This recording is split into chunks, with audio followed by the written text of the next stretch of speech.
One man rolled up a new banknote and dropped it into his tea.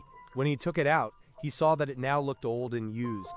Deciding that this method worked, he dipped all the other banknotes into the tea. In fact, all of those banknotes were fake banknotes that he had just made. So he soaked them in the tea, hung them on a clothesline, and dried them with a hairdryer. He wanted to see if the fake banknotes would look real. The two brothers then went to a liquor store near the railroad station to see if the counterfeit bills looked like the real ones. However, the shopkeeper took a banknote, checked it twice, and began to look at it suspiciously. He grabbed one of the brothers by the arm. Seeing that something was wrong, the older brother ran up and tried to pull the younger one out, but the store owner didn't want to let them go. Eventually, the brothers ran away, and, after running several kilometers, were able to hide from their pursuers. They didn't expect their fakes to be recognized so quickly, but they didn't give up. Back home, they reviewed all the banknotes and began to ponder where they had made a mistake. It was incomprehensible to them how the store owner had realized so quickly that the bills were counterfeit. One of them mixed the counterfeit bill with two real ones and told his brother to identify the counterfeit without looking. The brother identified it in a few seconds. The real reason was the paper.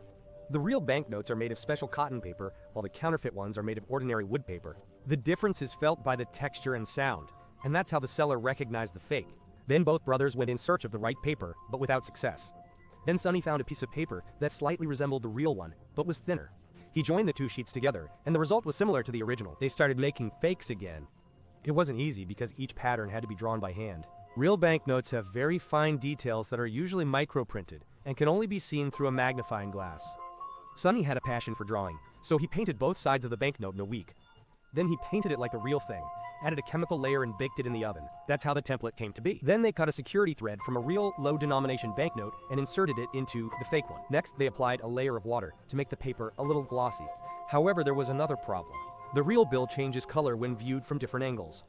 To solve this, Sonny added some metal to the ink, and the result was better. Then they dipped the fake banknotes back into the tea to give them the old look, and dried them with a hairdryer. In this way, they became rough and crisp, like the real ones. In the afternoon, they went to the market to test their banknotes. The younger brother held the older brother's hand, gave the seller one fake banknote and asked for a bottle of beer. His heart was beating hard, but the salesman accepted the bill as real and gave the bottle. This meant that Sonny and his brother had learned how to make fake banknotes. Like the video to see part 2.